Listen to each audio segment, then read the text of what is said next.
taking loans for Nigeria to fund his medical trip, not to fix roads, activist Showore.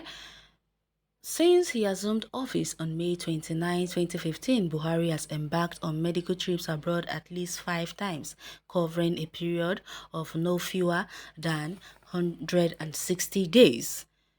Human rights activist Omoyele Sowore has accused President Muhammadu Buhari of using Nigeria as a loan collateral for his medical bill. According to Sowore, loans taken by President Muhammadu Buhari were used for his medical trips and not on roads. Sharing a Twitter post by Pussy Stonsi, calling the attention of the Nigerian government to the bad state of Benin City Sapele Road, Sowore Road, adopted at President Muhammadu Buhari borrows daily for his medical trip not to fix roads, using Nigeria as collateral for his medical treatment bills. Aluta continua, you have our support. Revolution, revolution. Hashtag revolution now. Since he assumed office on May 29, 2015, Buhari has embarked on medical trip abroad at least 5 times, covering a period of no fewer than 160 days of 6 years he has been in power. The following is the timeline of the president's trips for medical treatment between February 5 and 10th, 2016. The president took a 6-day vacation in United Kingdom, saying that his doctor lived in England. Between June 6 and 19, 2016, Buhari went on a 10-day medical trip to England for an ear infection surgery. He extended his trip by 3 days to rest. On January 19, 2017, the president was back in London again on medical vacation.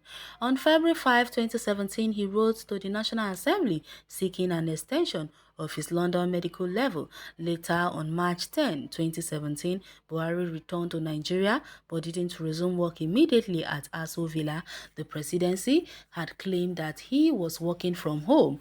On May 7, 2017, Buhari embarked on a trip to London for another medical vacation. He returned after 104 days, the longest he had stayed outside the country.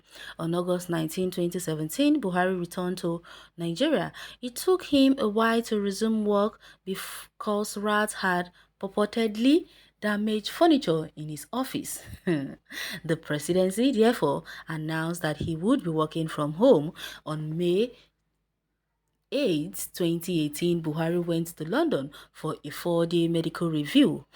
On April 26, 2019, Buhari again left for the UK on a 10-day private visit to seek medical care. He came back to the country on May 5. Also, from March 30 to April 6, 2021, the president embarked on another trip for a routine medical checkup in London. Buhari also stayed back in London to see his doctor after attending the Global Education Summit on financing global partnership for education. GPE 2021-2025, which held July 29. Hey, no matter how these people think they are smart, social media keeps records of all their moves. Let him continue traveling. One day, I hope his plane will not just do. That's not our prayer, though. Well, Nigeria knew all along that they were not voting for change. After all, they elected the same people. They merely cross over from PDP to APC. A leopard does not change its color, just like politicians don't change their character. A bad man is a bad man, irrespective of his party affiliation. Almost nearing the end of its second term in office, nothing much has changed with the government's APC. It is the usual thing. In the past, PDP told us to tighten our belts while we watched as they loosened theirs. They said we should bear with them as things would get better with time. Today, APC is telling us the same story, that we should start changing first. That they will change after they see the change in us.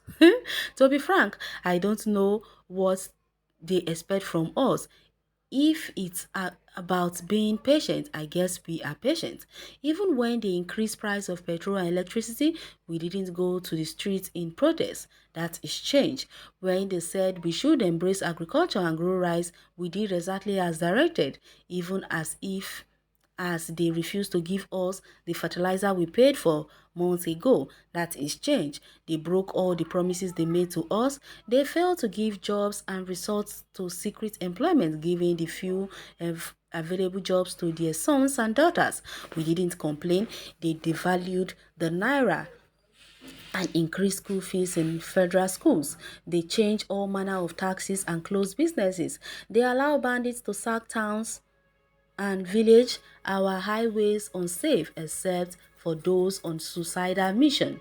These defending the government should check whether they were offered jobs in CBN, FIRS, NNPC and NPA. When they recruited secretly, they closed the borders and insisted we eat local rice while they eat imported rice.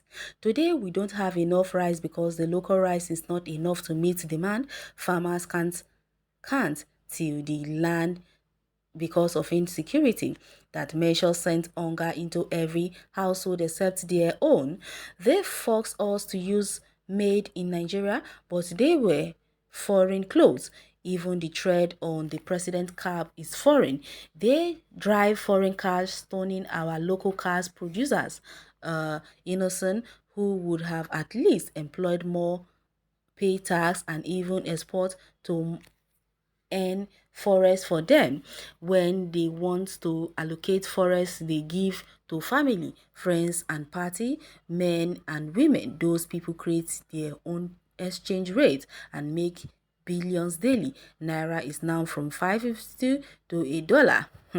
When they took over, it was 280. We kept faith and remained silent. That was change. But as far as they are concerned, we have not changed enough. They don't seem to appreciate the change in us and the sacrifice we have made. They insist change must start with us. That is, if we don't change, they will also not change. Now we are under siege by criminals and killers everywhere in the streets, the roads, and even the farmlands in Abuja. They have started snatching people coming out of shopping malls in Katsina and Kaduna. They are knocking homes and snatching people. What I see here is that Nigeria are being swindled. They try to buy orange and got lemon for the same price. APC goons are still doing the familiar thing, looting public funds like PDP. Buhari can claim to reduce stealing in the presidency and ministries, but nothing has changed in the National Assembly, the state and local government. Every elected officer in Nigeria is a thief, except for some few like Buhari himself. The truth is that Buhari himself does not need to steal before he destroys this nation. Jonathan has not been caught in the looting act, but he headed a government that has the worst corruption record in the history of Nigeria. Nothing more.